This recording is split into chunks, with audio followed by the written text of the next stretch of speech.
Happy New Year, everybody, and a big welcome to the Get Ready for Race Equality Week. We're calling it the 1 month to go event, but in actuality, it's only 3 weeks to go. So it's a strong time for us to get ready for it. I'm Raj, Chief Executive of Green Park, and then a global search and growth advisory firm. And along with Jarvid, we're the co-founders of Race Equality Matters. We're being joined by Anna Irvin, REM's engagement manager, who's doing a piece in a minute. Before we start, as always, a bit of housekeeping. To make our events more accessible, when you register, we ask you for the accessibility arrangements we can offer to support. We do our best to meet your needs, but we are a not-for-profit with limited resources. This event is being recorded apart from the breakout sessions, and you'll have access to the recording of the main event next week. Closed captioning is enabled for the main session. There's also a link in the chat for captioning during the virtual breakout room, which we will share again later. Thank you, Ali. During the session, your sound will be auto-disabled to minimize distraction to others, but please do share ideas and questions in the chat. We'll do our best to respond to them. As a heads up, if you're using accessibility features, please be aware that the chat can sometimes get a bit active after the breakout session, so you might want to turn off notifications and sounds if pings, etc., bother you. Over the next hour and a quarter, we've got a lot to get through, bits to deal with. We've got to have your say in our normal State of the Nation live polls. And I think these are more important now than ever because a lot of us are facing difficulty on this agenda with companies going, well, it's not important to us, or it's less important to us, or actually we're going to take our attention to something else. Well, we know that you can't increase productivity through inclusion, through intersection inclusion and ignore race. We've got highlights from Race Equality Week 2025. We've got a live experience of the brand new 2026 5-day challenge. We're going to hear what's ahead for Race Equality Week 2026, including events, resources, everything else available to power your plans. We've got collaborate and connect with you to share your thoughts, challenges, and ideas for Race Equality Week 2026. And then we're going to wrap up bang on time at 1:45. The aim today, of course, is to share some information, but also more practically to share 50 inspiring and actionable ideas with you that we've co-created together to help you and your organization plan and get ready for a successful Race Equality Week to drive real meaningful change in tackling race equality. We know from our community, and thank you for all of those who've come back again, 6 million people, 6,000 companies, 20,000 actively engaged individuals. In today's climate, we know that it's important that we keep these organizations honest about the momentum that they're putting in and sustaining to address race and other inequalities.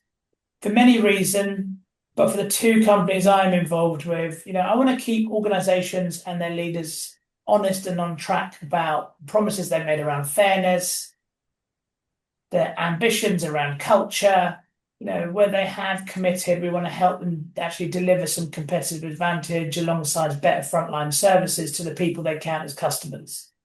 We know that business can be a real force of change, but they've got to get something out of it, in today's environment more than anything else. And that change needs to be more than just a branding or a marketing fad. It needs to be more than just personal branding. It needs to be more than an amplification of corporate aspirations. For it to be taken seriously, it has to be around impact. It has to impact lived experiences. It has to impact, where possible, the bottom line through better engagement, better productivity, and better retention. And the cheapest way for any business to do that in today's environment is through better intersectional inclusion. So Race Equality Week and today's event is powered by Lloyd's of London. Thank you ever so much. And my company celebrating our 20th year this year.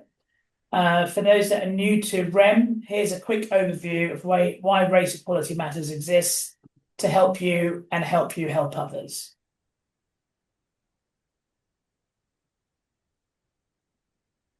So we're solutions focused. We tackle the issues that matter the most from the community. We want to make race equality part of everyone's business. we fill the gaps in and what others, we fill in the gaps by basically saying, this is what other people are doing, this is how they're making it work. We co-create solutions with the community.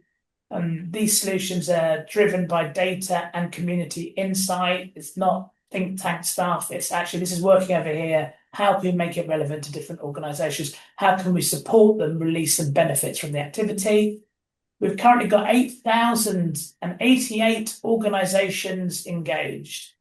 If we had another 800 Java, that would be a very good number in China because 8's very, very lucky.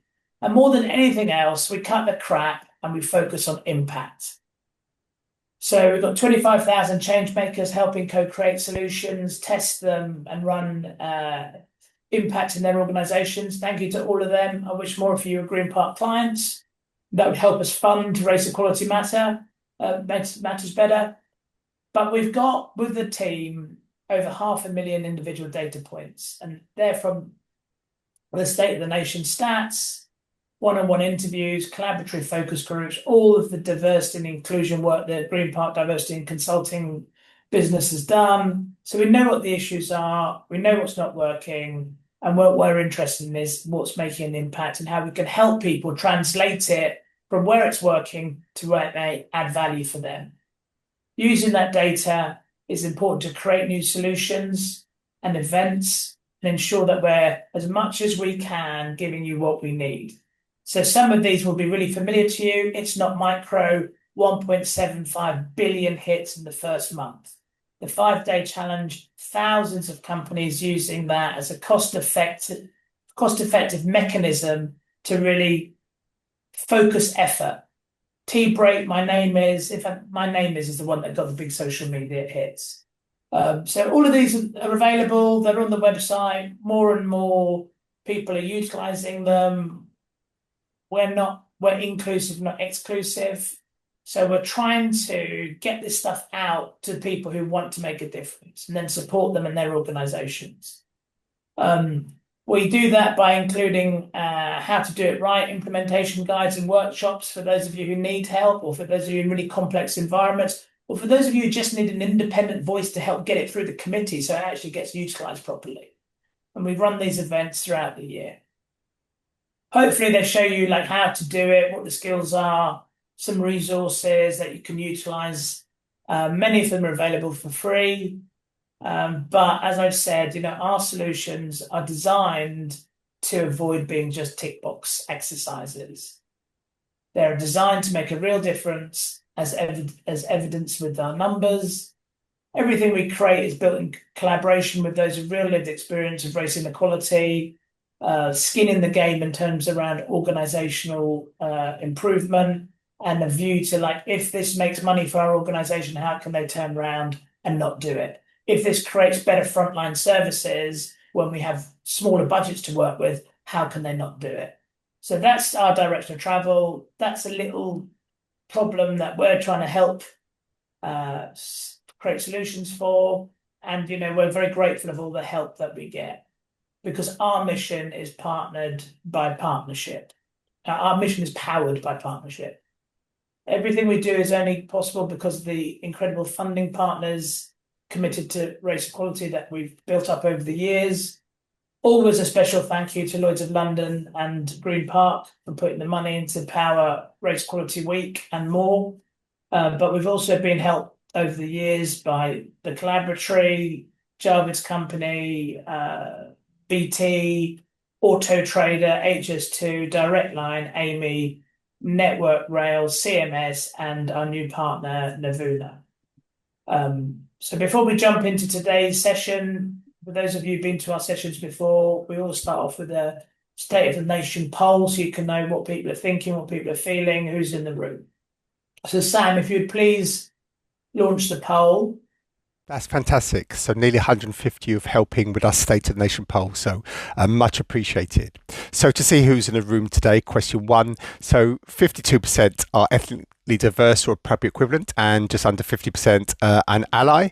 What roles do people have in their organisations, which is question 2. So 17% are senior leaders, 20% HR, 1 in 3, so that's 34% D and I. And that's quite common people that run this Race Equality Week in their organisations. We've also got Race Network members, 90%, and Race Network needs 19%, and then 19% other. So quite a mix there, which is great. Question 3. Has your organisation participated in Race Equality Week before? So just over half, so 57% of you saying yes, 23% saying no, and 21% saying not sure. So half of you could be new, or your organisation could be new to it. So a very warm welcome to you, and definitely welcome back to those that have been engaged before. Question 4. How is your organisation addressing race inequality? So we always want to see, is there any progress? And does nothing, does very little, and just talks is 10%. Talks and does a little bit of action, 49%. So there is something there. But I think the key one we're aiming for is focuses on action, not just words. And that's only 37%. So that's 1 in 3. And we need to bump that number up. And that's been quite consistent for quite a while. So 63% are not focusing on the action. And we know it's a big, big challenge. And that's why change doesn't happen. Question 5. Has your organisation done anything that has made a noticeable impact in tackling race inequality? So half of you, 50% saying yes, which is great. And we love to hear from you because we want to showcase what's working. So please do reach out to us after. 90% say no, and that's 30% saying not sure. So half, definitely a noticeable impact. Question 6. Does your organisation help make tackling race inequality everyone's business? You know, the key messages, it can't be on the few. You know, the Race Network leads, those affected by it, or D&I leads, and even HR. So does your organisation help make tackling race inequality everyone's business? Yes is 59%. So nearly 2/3. No, 19%. And not sure, 21%. So 59% is decent. I think it's improving from the past. So let's keep that momentum going. Question 7. Has your organisation implemented any of the following Race Equality Matters solutions? So the most common one is the 5-day challenge, 38%. So that's 1 in 3. But I'm also appreciating a lot of you may be new here today, so wouldn't have been aware of it. And then my name is 1 in 4 of you, 1 in 5 of you. So 1 in 4 of you, 24%. And then it's spread amongst Big Promise, 15%. Safe Space Plus, 8%. Tea Break, 14%. It's Not Micro, 12%. And then there's 28% of you saying none of the above, or 17% saying not sure. So quite a mix there. But these are the solutions that are available for you for Race Equality Week and for the rest of the year. First time I'm asking this question: what impact does having a diversity, equity, and inclusion calendar have? What impact does having a DEI calendar have? So 11% of you don't have one, but no impact or some impact is 55%. So lots of organisations, most probably nearly all of your organisations here today will be having one, but you're saying no impact or some impact. Significant and very significant impact is 27%. So again, that's really good to know. That, you know, at the moment, we don't think, only 1 in 4 think it's really having that much of an impact. So thank you all for sharing that. And on to the next part. So basically, to set the scene, what we're going to do is show a highlight video of 2025. Thank you, Sam.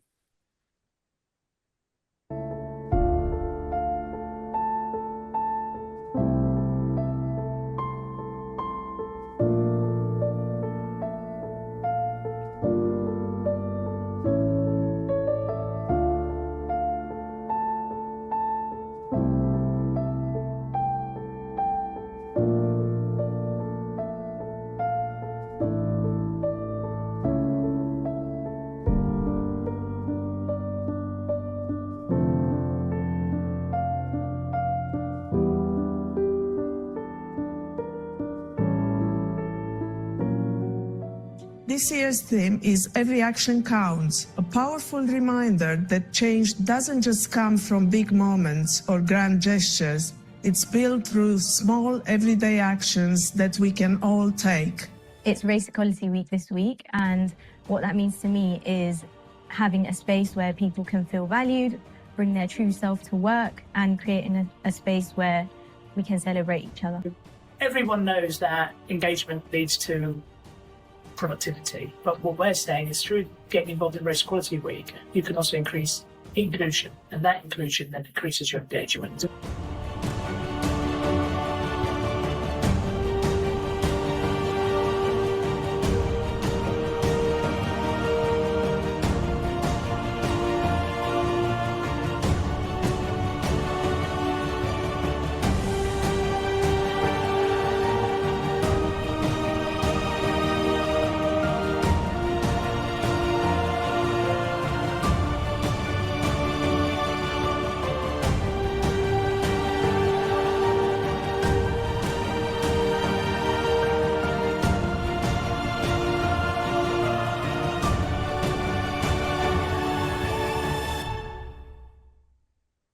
We are also celebrating Race Equality Week and our commitment to raising living standards for everyone, putting more money into people's pockets through measures like ethnicity pay gap reporting.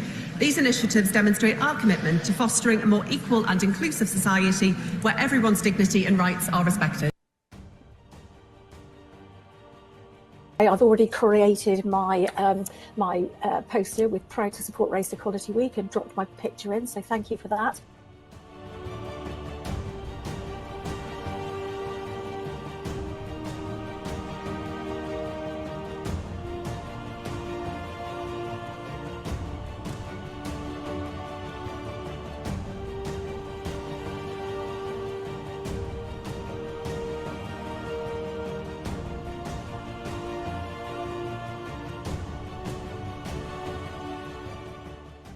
Usually, when you start with diversity and inclusion work, you focus on events, but then you get more specific interventions around recruitment, around career progression, etc.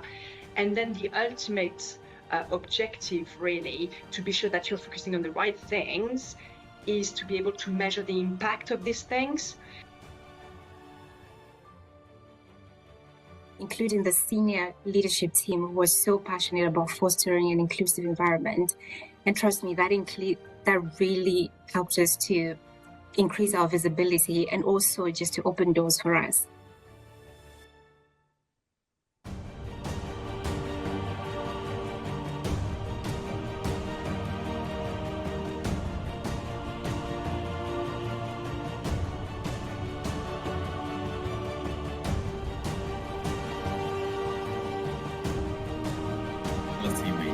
And here at DLG, I'm working alongside my colleagues, undertaking a 5-day challenge. And that 5-day challenge is all associated with Race Equality Matters, which is all about a simple but powerful way to spark reflection, have great conversation, and start instigating change.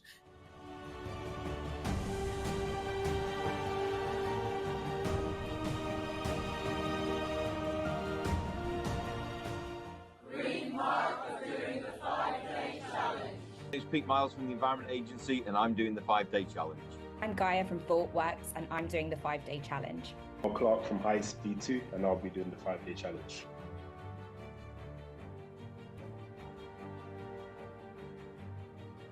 سلام من شکوه هستم از چالش و من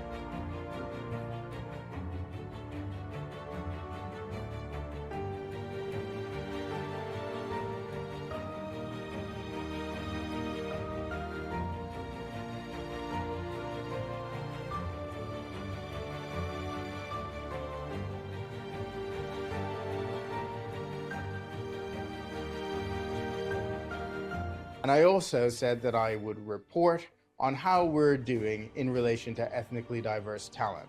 I'm really proud to say this year, the corporation has achieved 39% of ethnically diverse hires.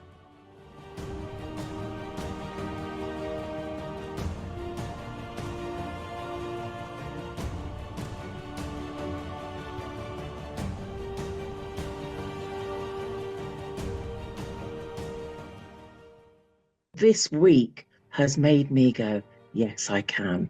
Yes, I will. And it's about action, not just words. So for me, this week has been inspiring.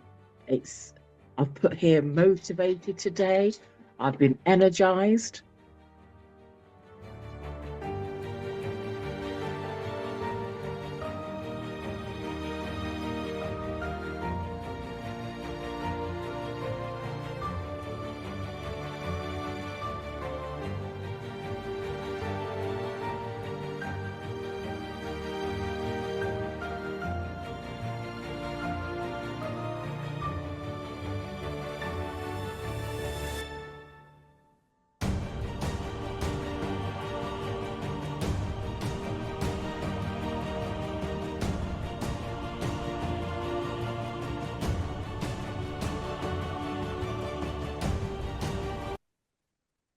Thank you.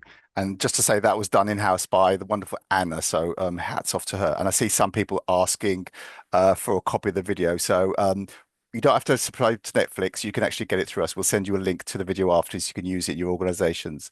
All the things that were shown in there will be available for this year as well. So hopefully it gives you a flavor of what you can do. And hopefully we want to hear from you this year, so you could be in our 2026 video. So that there are slots available for all of you. So let's look into Race Equality Week 2026, taking place in just 3 weeks' time. It always kicks off on the first Monday in February, so the 2nd of February. And the best place to start is the theme. So each year, the community tell us a theme we should go with, and we get majority decision making.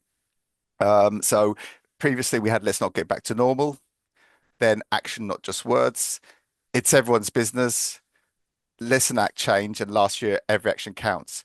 For 2026, the theme REM community has chosen continues on the message and the sentiment of the previous ones, and is change needs all of us. This isn't just a theme, it's a call for everyone to be active and not remain passive or bystanders. So we have the change we all want to see and feel.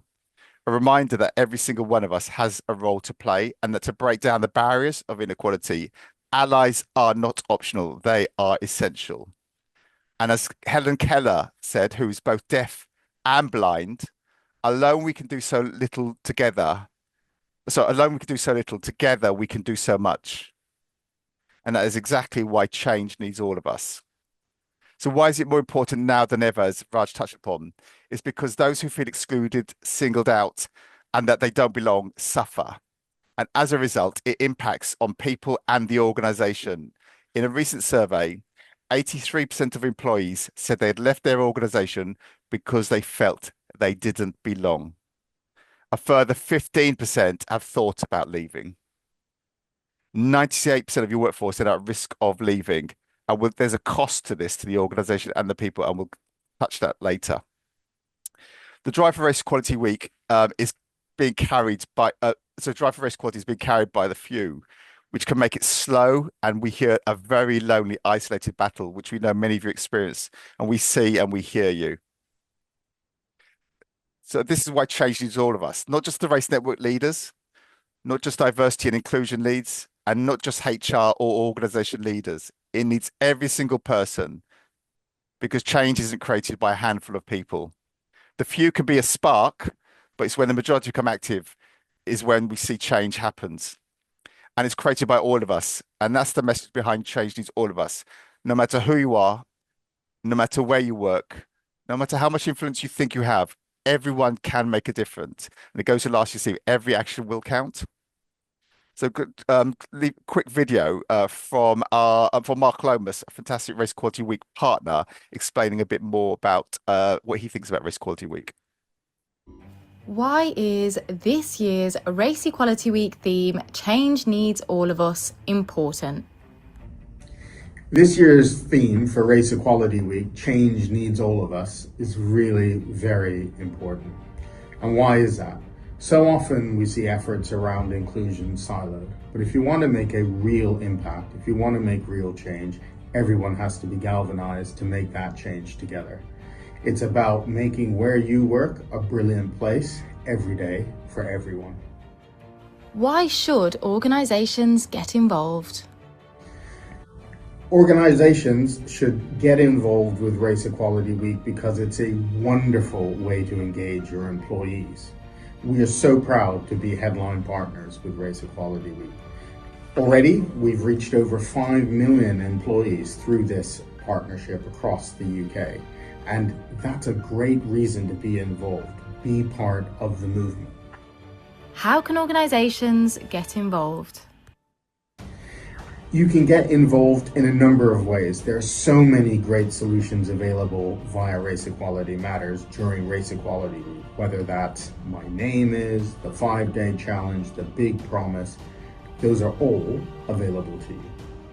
What will Lloyd's of London be doing for Race Equality Week?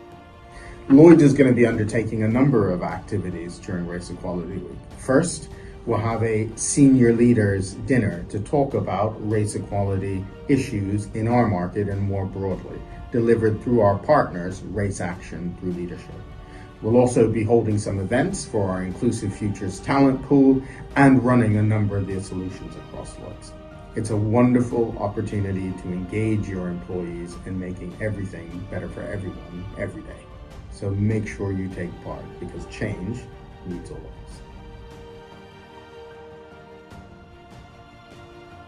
And again, this video will be shared afterwards. I love what he said. I think it's be a brilliant place to work for your people, for all your people. So thank you for sharing, and every day. Thank you, Mark, for that. So one powerful and time-efficient way to engage your people is through the 5-day challenge, which we've touched upon. Before we share this year's one, we'd like your input to a super quick poll. There's just 5 quick questions. So if you could just quickly respond to that, that'd be great. Thank you. So thank you. So have you heard of the 5-day challenge before? So 68%, so that's two-thirds of you say yes, and then 29% saying no, and 2% not sure. So it's great. So hopefully, and today you'll all have heard of it and know more about it. Has your organisation taken part in the 5-day challenge previously? So just under half, so 42% saying yes, and then 41% saying no, and a further 17% saying not sure. Have you personally taken part in the 5-day challenge previously? 42% saying yes, 57% saying no, and then 1% saying not sure. So again, you'll be great ambassadors to let others know the power and impact it makes. A question which relates to this year's 5-day challenge, which you've not seen yet, is do you believe that stereotyping can have a negative impact? So 98% of you saying yes, 1% saying no, and 1% saying not sure. And question 5, do you think that people being bystanders has a negative impact on those that are experiencing unfair treatment? So a high 92% saying yes, 5% saying no, and then 4% saying not sure. So thank you all for that, and this will become relevant as we go on. Thank you again. Before we do a live run through of 2 of the days for the 5-day challenge, we're just going to show you a quick video which sums it up for those that are new to it. RaceEqualityMatters.com, Race Equality Week, powered by Green Park and Lloyds of London, from the 2nd to the 8th of February 2026. Hashtag change needs all of us. What are you doing for Race Equality Week 2026? I'm doing the 5-day challenge. I'm doing the 5-day challenge. I'm doing the 5-day challenge. I'm doing the 5-day challenge. So what is the 5-day challenge? 5 challenges that take 5 minutes, 5 days to change the world. There are 5 daily challenges, each with a daily theme, with an eye-opener for each day and videos for each theme.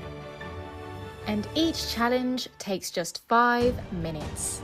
Additionally, this year there will be extra bonus content and additional resources. So what is good about the 5-day challenge?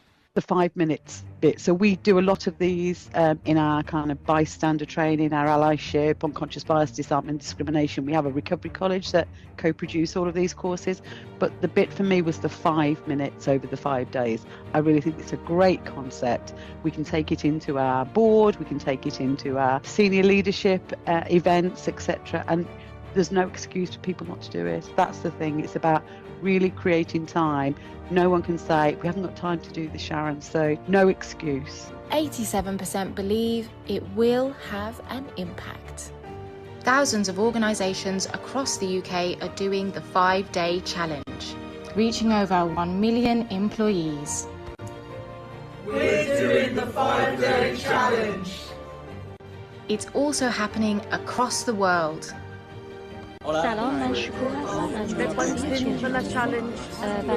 Join us and take the 5-day challenge individually. I am doing the 5-day challenge. I am doing the 5-day challenge. Or you can do it collectively. Green Park are doing the 5-day challenge. We're doing the 5-day challenge. We're doing the 5-day challenge. Doing the 5-day challenge.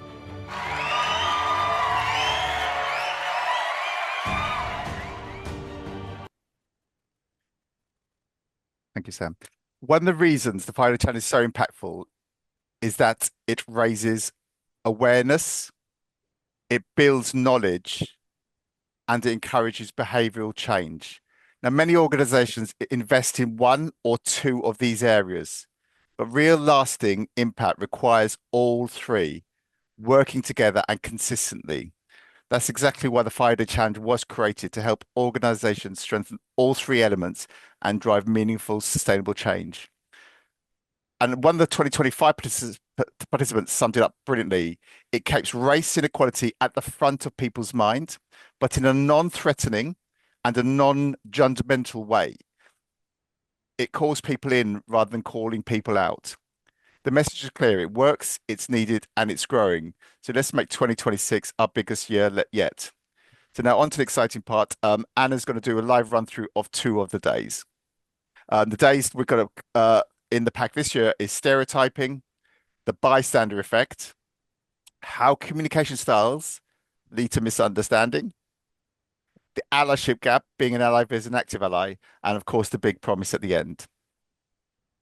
So over to you, Anna. Thank you. Hey everyone. So starting with day 1, stereotyping. So do we make assumptions about others before we even know them? So we're going to start with today's eye-opener. So if you were visiting a new place and got lost, who would you feel comfortable approaching for help with directions? An Asian man? A man with tattoos and piercings on his face? A Muslim woman wearing a hijab? A black man in a wheelchair? A white policeman? A black teenager? A woman begging for money seated on a blanket with her child? Or an Asian policewoman? Think about who you would approach.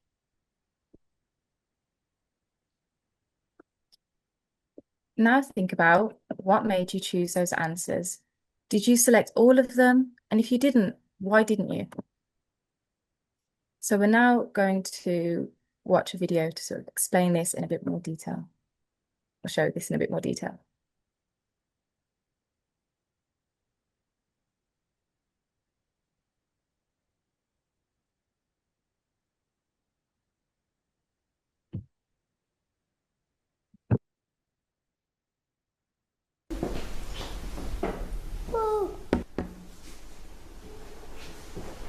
Quale bambola è bianca?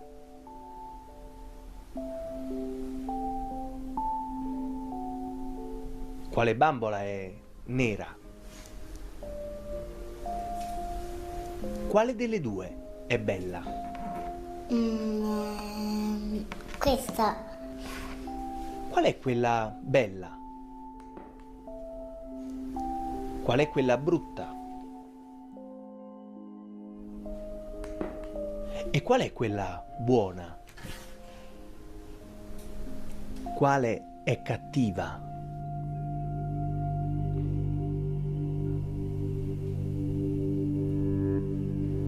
Qual è buona?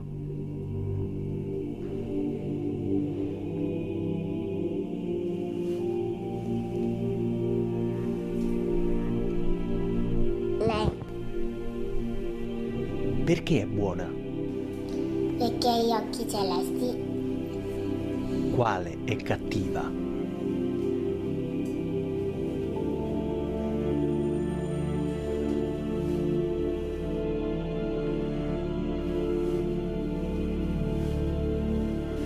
Perché è cattiva? Perché è tutto nero. E qual è la bambola che ti somiglia di più?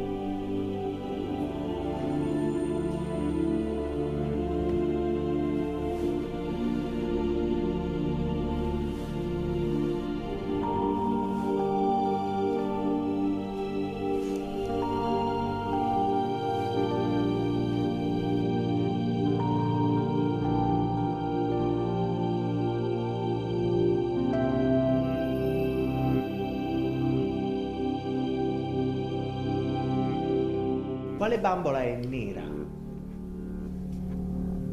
ha offeso. Tu. Perché mi hai chiamato nera? Perché ti offendo? Mi offendi perché altri bambini mi hanno offeso con cattiveria. No, io non ho usato nessuna cattiveria. Quello sto mi sta guardando storto.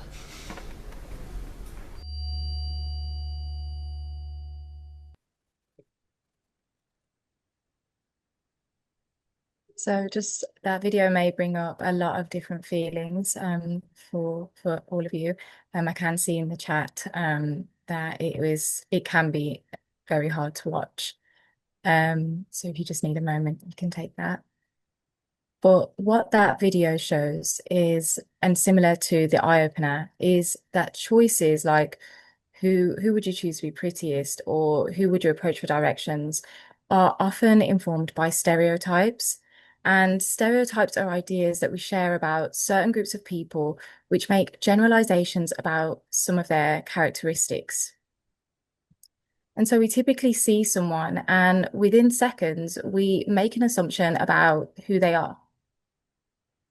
And stereotyping is when we make assumptions about people based on how they look, act, or speak, instead of getting to know them for who they really are. We all stereotype others, and we all may experience being stereotyped. So that's something to remember. However, those who are seen as different experience it far more frequently, and often in a negative way that affects their opportunities, choices, and their well-being. So according to some data that we gathered, ethnically diverse employees are 8.5 times more likely to feel stereotyped at work because of their race and ethnicity compared to white employees. And stereotypes can guide our thinking and decision making, for example, on whether someone can be trusted or if they will be a good fit for an organization. And unfortunately, Black people are often stereotyped as aggressive or intimidating, which can lead to reduced mentorship and a lack of trust from colleagues or even supervisors. So why do we stereotype people? So imagine walking into a very messy room, like a child's bedroom, with toys of all kinds scattered everywhere. And to move around more quickly and easily, you begin tidying up by sorting the toys into different boxes based on certain features that they share. The toy cart box, the doll box, the Lego box. This is similar to how our minds work when we're trying to make sense of the world around us. We sort things into mental boxes to help us process and understand information quickly. Something with four legs that barks is probably a dog. Something with green leaves and a brown trunk is likely a tree. But we do the same with people, grouping them into categories based on traits we perceive as different from our own, such as skin color, i.e., Black or white people, or gender, men or women, or age, young or old, or body size, slim or overweight. And we also give these groups labels so we can quickly assume what someone is like and what to expect from them. And those assumptions are called stereotypes, and they aren't always right. So meet Amadou. Typically, people who meet Amadou might make assumptions and think that Amadou is aggressive or cannot be trusted. Maybe Amadou's a drug dealer or lacks intelligence. And these sort of stereotypes, they can cause serious harm to the person experiencing them. Depression, anxiety, isolation, masking, overlooked in job opportunities, or reduced performance. So do you think that you know him? So here's a little bit about him. He's a university professor and the caring father of two children. Amadou was born in London. He has a PhD. He's never used drugs, never been violent, never traveled to any African country. But many won't think any of that when they look at him. Now meet Fatima. Here are some assumptions that people might make about her. Submissive, not fit for leadership, a terrorist, oppressed, can't speak English, and definitely won't fit in. And again, the harm that this could cause Fatima: low self-esteem, anxiety, shame, feeling out of place, overlooked in promotions, and a deep pressure to meet expectations. So do you think you know her? Fatima is a lawyer with a brilliant career working for the Crown. She's not married. She doesn't have children. She's an advocate for equality, loves art and traveling around the world. But even with all she's achieved, she still doesn't feel safe in public spaces because of all the assumptions people make about her as a Muslim woman.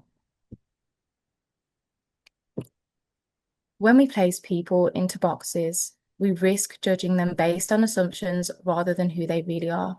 And we stop seeing them as the full, complex, amazing human beings that they are.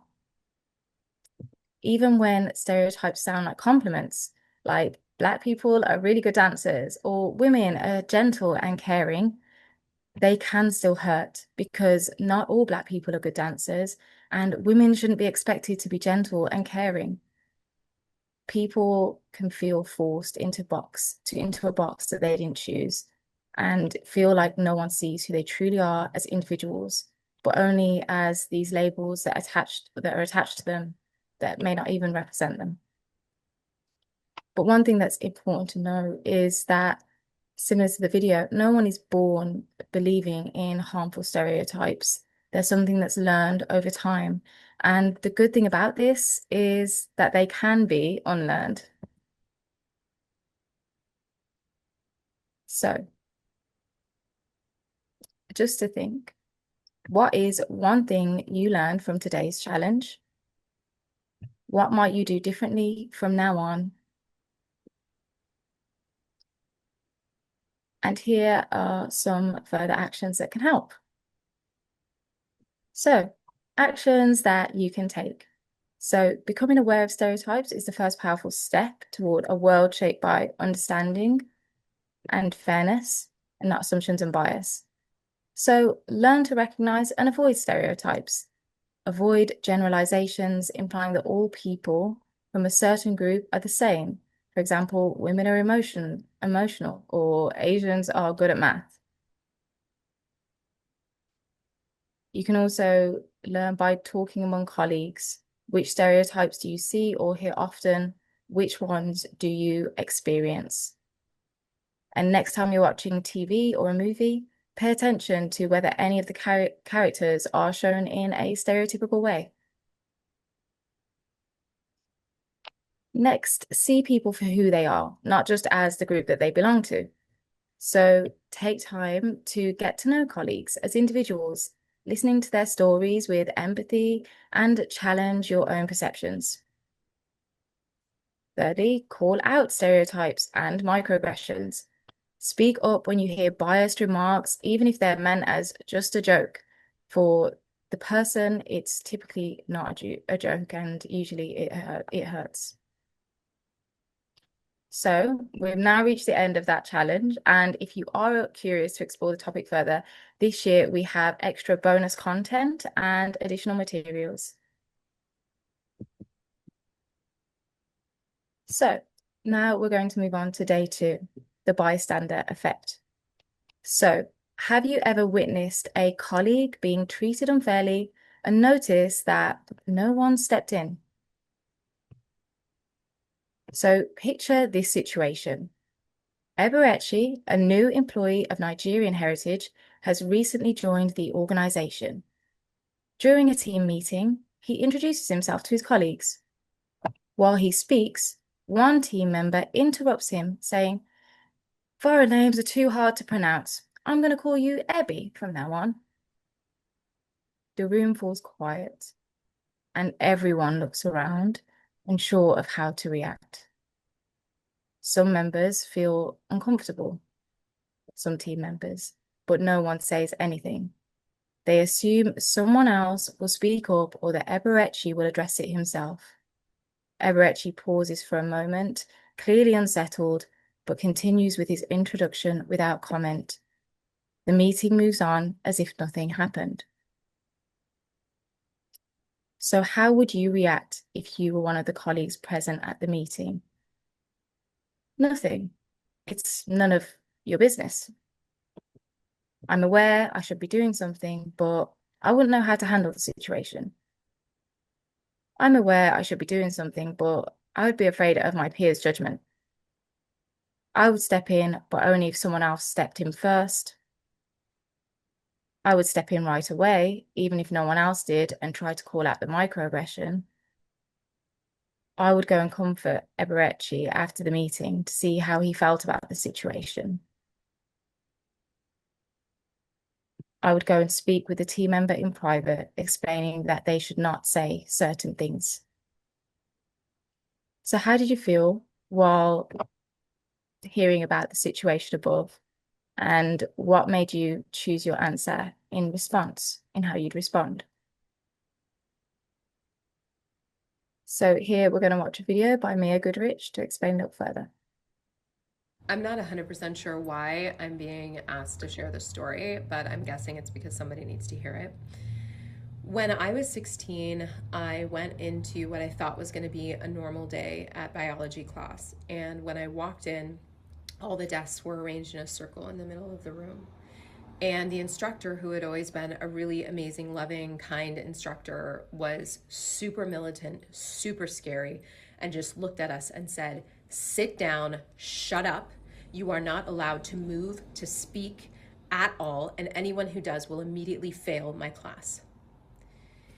And we were all stunned. I get like, just thinking about it, because I was a straight A student and grades were really important to me, and I was just like terrified.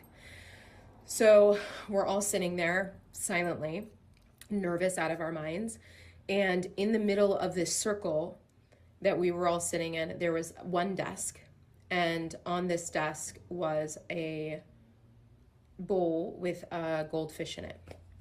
And he looked at us and he took the goldfish and he put it on the desk and he walked out and he shut the door. And we all just looked at each other, just like, what do we do? You know, like, obviously it violated like everything inside of me to like watch this fish die. And also, I heard the instruction: if you speak, if you get up, if you move, you will automatically fail the class. And so we all sat there looking to each other to do something because we didn't want it to be us. And what was a very painful, it felt like an eternity, it was probably like 2.5 minutes later, Hannah B, got up and said, and took the goldfish and put it back in the bowl. And when she did that, he came out and he looked at all of us and he said, "Look what the world has done to you. You've betrayed yourself. For what?" And I think about that lesson all the time because I learned in that moment that I am never going to be that person ever again. That when I see something that is wrong, even if it's just me, I'm going to stand up and I'm going to do what's right. And I've done that over and over again in my life in very scary situations. But I'm sad for people who haven't learned that lesson, because there are so many things that are wrong that if you're too scared to make a difference, you won't make right.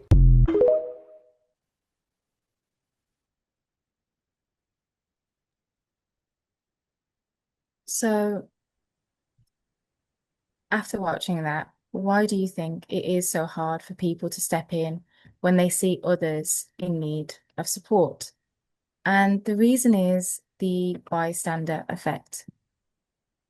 So what is the bystander effect? The bystander effect is a common human reaction that happens without us realizing it. When we witness a person in a challenging situation or someone in need of help, for example, being discriminated, harassed, or in distress, we are less likely to step in to help if there are others around who also see what's happening And in fact, the more people there are, the less likely it is that anyone is going to take action. So, what is the bystander effect? So, people see a woman in distress, and instead of helping, they think, what if they don't need my help? They can speak up for themselves. I'm sure they're fine. I'm too busy right now. What would others think if I speak up? And I don't really want to get involved. But what does this do? And why does this happen? So thinking that someone else will step in, we're less likely to help if we feel that the responsibility doesn't fall only on us. For example, when there are many other people around who could help instead. What if I become a target of disapproval? We sometimes get anxious to help, so anxious that we freeze, overthinking. Is my assistance welcomed? What if I do something wrong and make the situation worse? What will others think about me? What if something I say or do draws uncomfortable attention to me? And is my help needed at all?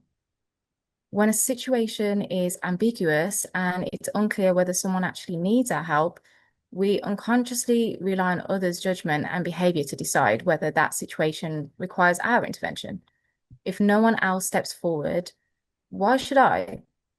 What if they don't want my help and I'm insulting them by trying to help? Or what should I do? Even if we really want to step in sometimes, we don't feel equipped or confident enough to intervene in a safe and effective way. And this happens to all of us. So think about which of these you can relate to. So the bystander effect and race inequality. So bystanders often do not step in when microaggressions happen. According to our data and data from the collaboratory, 83% of ethnically diverse colleagues said that microaggressions often remain unchallenged in their organization. So when someone is put down or disrespected and no one says anything, it's often because others don't feel the sting. But silence doesn't take away the hurt for the person living it. And that's important for us to remember.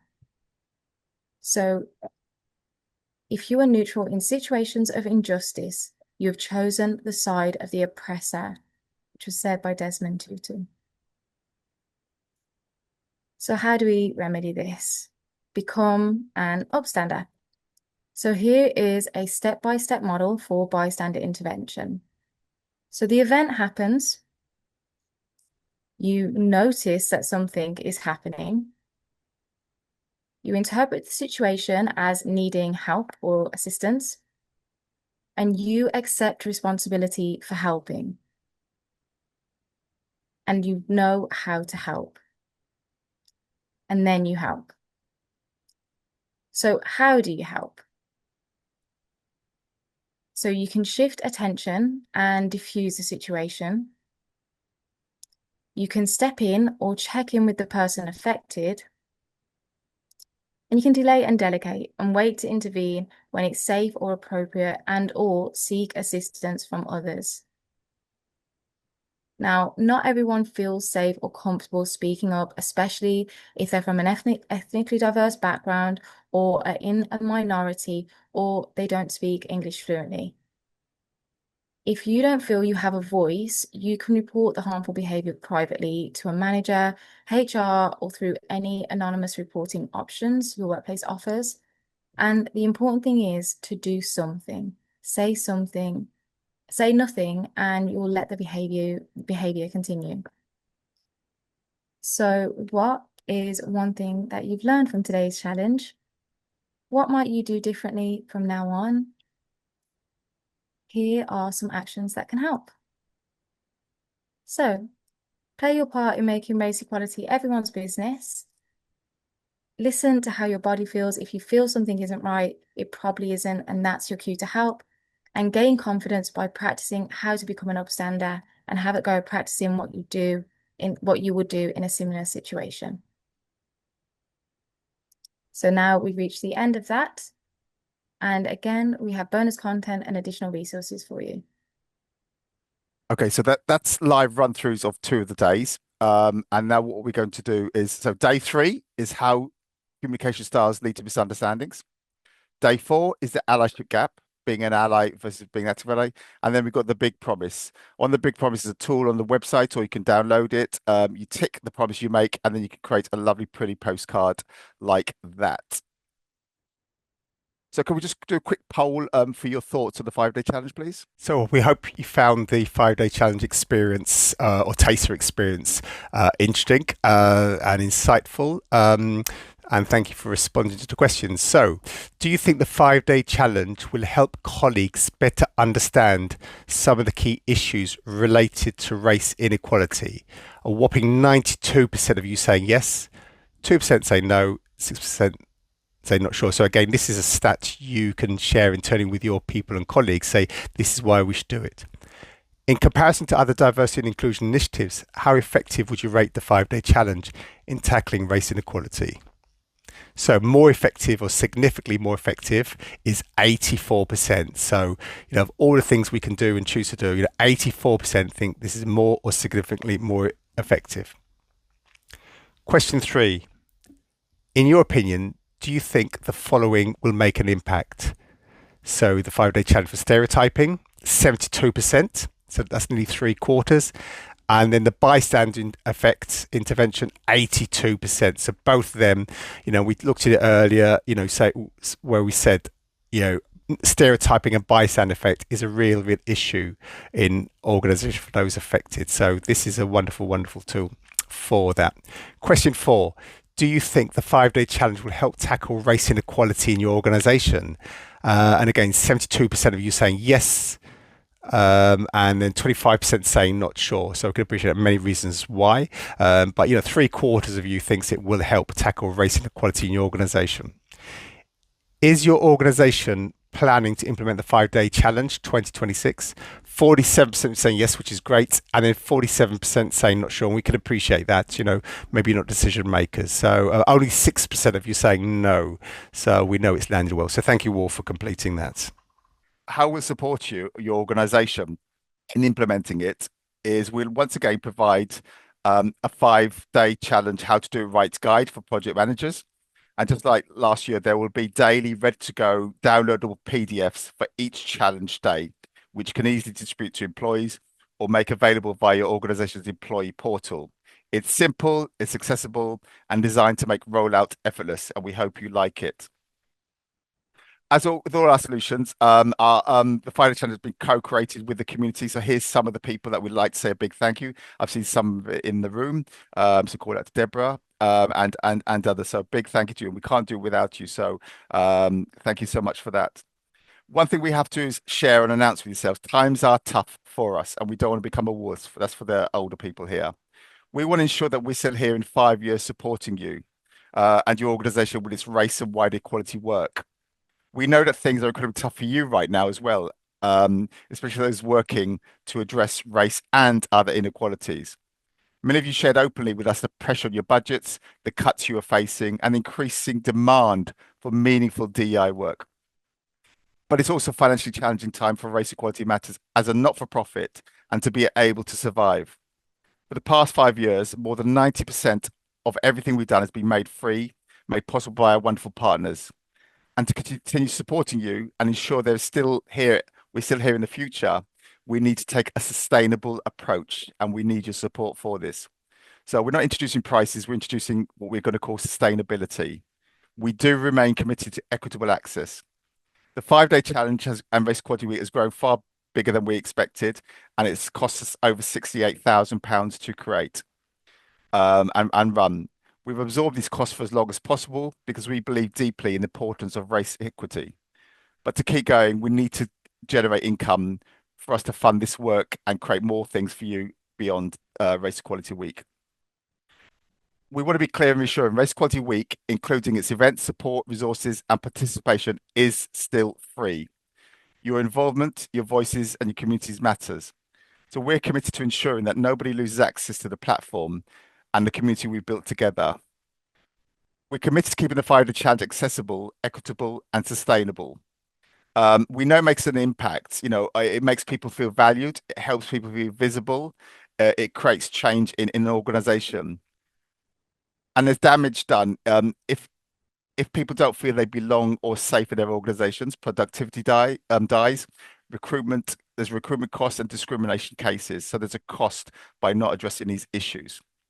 So to continue delivering high quality resource and support, as I said, the cost to the organization for every 100 employees you have, them costs I just shared will cost a supermarket, etc., £55,000, and professional service £115,000. That's loss of productivity and discrimination cases and cost of re-recruitment. So there's a cost. So we're going to have to charge for the 5-day challenge going forward. If your organization is a Race Equality Matters member, the 5-day challenge is included now free as a new bonus for your membership. For other organizations, you can access it as follows. For large organizations with 1,000 plus employees, it's £399. That's an equivalent of 39 pence per employee or less. And you can run it all year round as often as you like. For medium organizations, it's £199, and that's 20 to 80 pence per employee. And for small organizations with less than 250 employees, it will be just £99. However, we want to, if your organization generally has no budget, we want to create something called a solidarity rate, where you make a donation to us between £25 and £75. And we're trusting you, your organization has no money to support this. Or again, we know sometimes organizations do block. There's an individual rate where you can have a license for one person and you get the whole kit for £15. We've carried out some research, and 86.5% of people fed back saying they believe this is a fair thing for Race Equality Matters to do to remain sustainable. And your support will enable us to keep going, and it enables us to keep doing these things, which most of it is still free. So what else is happening during Race Equality Week? So the events will remain free. We've got opening and closing event, and we've also got an event in the middle, which we're creating, and we're going to get your ideas for it later, covering 2 or 3 topics that's really important to you. We have a download participation pack. Again, it's free and it's available. So when you download it, this is what you get.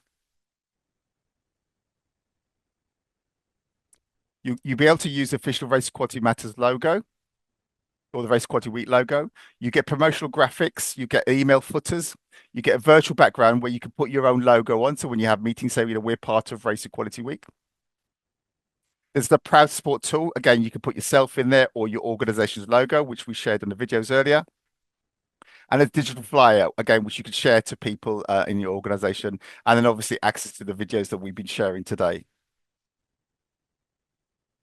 So one thing you can do is My Name Is, and we've got a wonderful video by Andrew Dudzai Mutandwa for Oxford Health, and we're just going to show a clip of his My Name Is campaign he did last year. What did you hope to achieve by rolling out My Name Is during Race Equality Week? I think it was the desire to see people reclaim their self-identity, because when people move across to other countries, foreign countries, they lose much of their identity. They have to give up a lot of their original identity in order to fit in order to be kind of accepted. And one of the first casualties is our names. If your name is a cultural name, people are reluctant to call you by that. They can't be bothered. Maybe it's too long, it's tongue twisting. So they give you a nickname or a shortened version of it, which really doesn't identify you as you, to a point where your own parents wouldn't know it's you being talked about because of what you're being called now. If you hear my surname, you can almost pinpoint where I am from, which part of the country I am from, which village I am from. So that kind of identity is lost. So once we started talking about, what's in a name, what's my name, people started taking an interest in saying, so, okay, what does this mean? How would they have come up with a name like this? How is it pronounced? And you start having conversations with people who you normally didn't have conversations with before. What impact do you think my name has had? It has completely changed things because initially I was just thinking of names from the African names that I'm familiar with. But once we started talking about it, people from Asia, people from Eastern Europe were saying, look, we've all had to change our names. Yeah. Kasia was now being called Kate, and she's from Poland. Uh, uh, Bernadette had never used her own name, and she, when we talked about that, she immediately changed her name to Zikomborero, which means blessings. And the first person to use that new name was the chief executive himself. People. And we'll share this video and more of it, but it's a really powerful, simple thing to do to make your people feel they belong. What we're going to do is go into a little breakout where you can share what's your plans or what could you do for Race Equality Week, and you can just share with each other. So you go into breakouts, don't spend time introducing each other. There's going to be a tool where you can get captions, and yeah, just start it off and just give each other time. We'll give you sort of 6 or 7 minutes for that. So we'll see you then. Thank you. Hi there. Just so we can capture it and share it with you all. Just people just want to quickly type in the chat what their thoughts or plans for Race Equality Week are. Don't worry about typos and spellings. We'll clean it up later. We'll anonymize it as well. So just put one or two things that you're share your plans. Someone's got a book club, movie night. Someone in our group said obviously do My Name Is or the 5-day challenge. We'll collect this and then share it with you after with more ideas to help you along your way. Yeah. So we'll give you like 30 seconds for that. And then what we'd like to do is launch a closing poll. So this helps us understand what's working and how else we can help you more. There's only 7 questions. So thank you for taking part in the closing poll. So would you recommend today's events to others? So 96% of you saying yes, only 1% saying no, and those not sure, again, we'd love to know how we can make you all go into the yes box, but it's great that you're all thinking so positively. Did you learn anything new today? Again, 93% saying yes, so we know we can go to lots of events. Many of you given up some. This is part of your lunch break, etc. So for us to learn something new is really important. So that's a brilliant 93%. Did you learn and hear things you wouldn't normally have access to? So 77% saying yes. So again, 3/4 of us are saying yes. Again, that's really, really important. Question 4. Did you hear or learn anything that you will use? So 68% say yes, there's something you're going to use from today's session. A further 24% if you had the authority. So if we're granting you authority, so that's 92% of you are going to use something you heard and learnt today. Question 5. Do you think your organization will take part in Race Equality Week 2026? So now we've gone up from 47% who have done it previously to 62% saying yes and 18% saying it's not my decision, which I'm going to say is yes. So that could be 80% of you are going to be doing it. No one's saying no, and again 20% saying not sure. So please do let us know how we can help you to take part in this, because now more than ever it's important to keep the momentum going. And again, just looking at which topics would be good for a REM hosted event during Race Equality Week. So here the highest one, 61% is saying how to get psychological safety right, and then also 58% saying how to engage leadership, and 59% how to measure impact. Question 7, again, some other questions on that. So 58% saying recruitment and career development of ethnically diverse talent, 74% the bystander effect, and 54% saying stereotyping. So thank you all for that, and we really appreciate you all contributing to that. As we wrap up, we'd like a few of you to stay for just a few minutes at the end to share what you're doing with REM, with Race Equality Week. If you could stay and help, it would mean a lot to us. If your organisation isn't already a member, now's a perfect time to join. It will include the 5-day challenge for free. Membership also gives you access to the Members Hub, early access to resources and solutions, events, and the unbridled status of having a member badge. £5,000 worth of assets and content for just 1/10 of the price.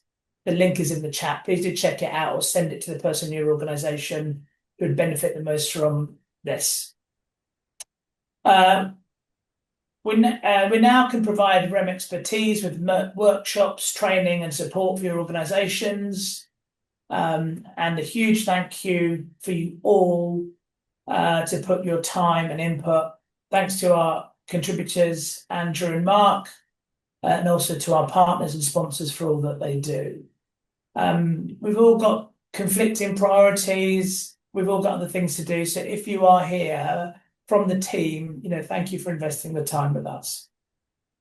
And we look forward to hearing how Race Equality Week goes for you.